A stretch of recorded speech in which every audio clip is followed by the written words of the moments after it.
l'autre Congo, à Brazzaville, le président répond aux avertissements de son homologue français. François Hollande a mis en garde plusieurs fois contre la tentation de certains dirigeants de se maintenir au pouvoir.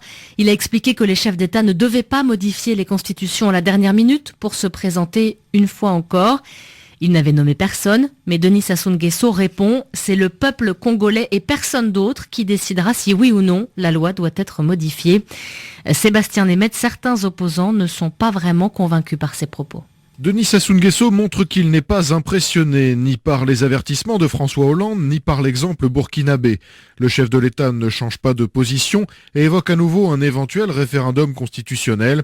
Pour l'opposant Paul-Marie Mpouélé de la plateforme Sauvons le Congo, il n'y a rien de démocratique dans cette démarche. On parle de quel peuple? Celui qui ne peut pas s'exprimer?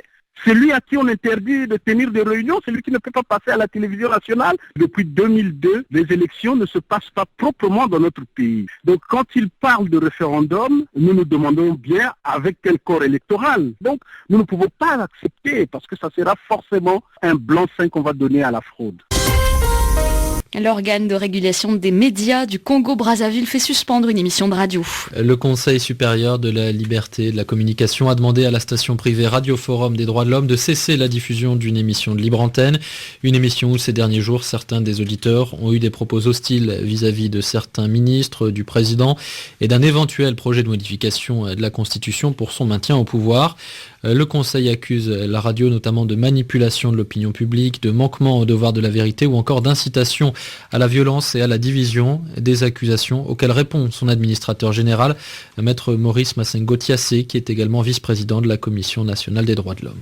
Ça a été une grande surprise. La liberté d'expression est garantie au Congo. On ne peut donc pas suspendre les gens qui s'expriment parce que quand on donne la parole aux auditeurs, on ne les censure pas. En nous sanctionnant, sans même nous donner des délais, nous sommes aujourd'hui outrés et nous allons faire appel parce qu'on ne peut pas priver les auditeurs et les auditrices d'une expression libre. Ceux qui se sentent lésés par rapport aux propos n'ont pas demandé un rectificatif. Également prendre la parole pour dire que non, c'est pas vrai, ça s'est pas passé comme ça. C'est ça la démocratie. Pour ne pas sanctionner un média. Le président lui-même, tout le temps, il dit qu'il n'y a pas de censure au Congo.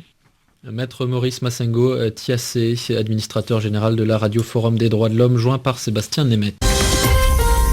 Dans l'autre Congo, à Brazzaville, le président répond aux avertissements de son homologue français. François Hollande a mis en garde plusieurs fois contre la tentation de certains dirigeants de se maintenir au pouvoir. Il a expliqué que les chefs d'État ne devaient pas modifier les constitutions à la dernière minute pour se présenter une fois encore. Il n'avait nommé personne, mais Denis Sassou Nguesso répond « C'est le peuple congolais et personne d'autre qui décidera si oui ou non la loi doit être modifiée ».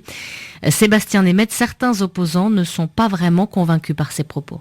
Denis Sassou Nguesso montre qu'il n'est pas impressionné ni par les avertissements de François Hollande ni par l'exemple burkinabé.